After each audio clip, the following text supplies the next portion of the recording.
Hello guys, welcome to my channel. இன்னைக்கு நம்ம வீடியோவில் பிரேக்ஃபாஸ்ட் ரெசிபி எல்லாருக்கும் ஃபேவரட்டான தக்காளி தோசை எப்படி பண்ணுறதுன்னு பார்க்கலாம். வீடியோக்குள்ளே போகிறதுக்கு முன்னாடி இப்போ தான் நம்ம சேனலை ஃபஸ்ட் டைம் பார்க்குறீங்கன்னா மறக்காமல் சப்ஸ்கிரைப் பண்ணிக்கோங்க. அப்படியே பக்கத்தில் இருக்க பெல் ஐக்கானையும் கிளிக் பண்ணி ஆள் கொடுத்துக்கோங்க. டெய்லி ஒரே போல் தோசை சாப்பிட்டு போர் அடிச்சிருக்கும். அதே தோசை மாவில் டிஃபரெண்ட்டாக தக்காளி தோசை எப்படி பண்ணுறதுன்னு பார்க்கலாம். வீட்டிலையே ஹெல்த்தியான டேஸ்டியான தக்காளி தோசை செய்ய தேவையான இன்க்ரீடியன்ட்ஸ் என்னென்னு ஃபஸ்ட்டு பார்க்கலாம். புழுங்கலரிசி 300 கிராம், உளுத்தம்பருப்பு 50 கிராம், தக்காளி 3லேருந்து 4 எடுத்துக்கோங்க, வத்தப்பொடி 1/2 டேபிள் ஸ்பூன். ஃபர்ஸ்ட் நம்ம தக்காளி தோசைக்கான தோசை மாவு ரெடி பண்ணிக்க போகிறோம். அதுக்கு நம்ம எடுத்து வச்சிருக்கிற புழுங்கல் அரிசி, உளுத்தம்பருப்பு ரெண்டையும் ஒன்றா சேர்த்து நல்லா அலசிட்டு அது மூழ்கிற அளவுக்கு தண்ணி சேர்த்து 1 மணி நேரம் ஊற வச்சுக்கோங்க. 1 மணி நேரம் கழித்து நல்லா ஊறி இருக்கிற அரிசி, உளுத்தம்பருப்பு ரெண்டையும் கிரைண்டரில் போட்டு தோசை மாவு பதத்துக்கு அரைச்சிக்கோங்க. அவ்வளோதான், தோசை மாவு நல்லா அரைஞ்சிருச்சு. இதை ஒரு பவுலுக்கு ட்ரான்ஸ்ஃபர் பண்ணிடலாம். இதில் தோசைக்கு தேவையான உப்பு சேர்த்து நல்லா கலந்து விட்டுக்கோங்க.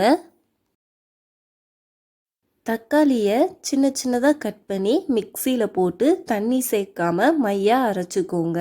அரைச்ச தக்காளியோட நம்ம எடுத்து வச்சிருக்கிற வத்தப்பொடியும் சேர்த்து நல்லா மையாக அரைச்சிக்கோங்க.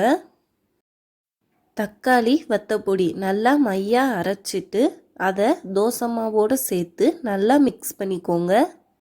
அவ்வளோதான், தோசைக்கல் சூடானதும் 1லேருந்து 1.5 கரண்டி தோசை மாவு எடுத்து தோசை ஊற்றிக்கோங்க.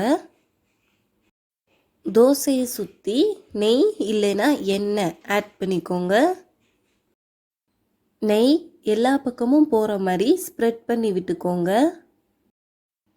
ஒரு பக்கம் வெந்ததும் மறுபக்கம் மெதுவாக திருப்பி போடுங்க. அவ்வளோதான், தோசை 2 பக்கம் நல்லா வெந்ததும் வெளியே எடுத்துடலாம். இந்த தக்காளி தோசைக்கு சைட் டிஷ்ஷாக தேங்காய் சட்னி பண்ண போகிறோம். அது எப்படின்னு பார்க்கலாம். அதுக்கு மிக்ஸி ஜாரில் 3 பச்சை மிளகா, 2 வெள்ளைப்பூடு, கல்லுப்பு சேர்த்து மையாக அரைச்சிக்கோங்க. பச்சை மிளகா நல்லா அரைஞ்சதும் தேவையான அளவு தேங்காய் பூ சேர்த்து கொஞ்சம் கொஞ்சமாக தண்ணி சேர்த்து நல்லா மையாக அரைச்சிக்கோங்க. தேங்காய் நல்லா மையாக அரைஞ்சதும் அதை ஒரு பவுலுக்கு ட்ரான்ஸ்ஃபர் பண்ணிடுங்க. இந்த சட்னியில் கடுகு, உளுத்தம்பருப்பு, கருவேப்பிலை தாளித்து கொட்டிடுங்க. அப்போ தான் தேங்காய் சட்னி ரொம்ப டேஸ்ட்டாக இருக்கும். அவ்வளோதான், red tomato dosa with white coconut chutney வீட்டிலையே ரெடி. ரொம்ப சிம்பிள் ரெசிபி தான், டேஸ்ட்டும் ரொம்ப நல்லா இருக்கும். ஸோ கண்டிப்பாக நீங்களும் வீட்டில் ட்ரை பண்ணி பாருங்கள். கிட்ஸ் எல்லாம் விரும்பி சாப்பிடுவாங்க. வீடியோ பிடிச்சிருந்தா மறக்காமல் லைக் பண்ணுங்கள், ஷேர் பண்ணுங்கள், சப்ஸ்கிரைப் பண்ணுங்கள். தேங்க்யூ.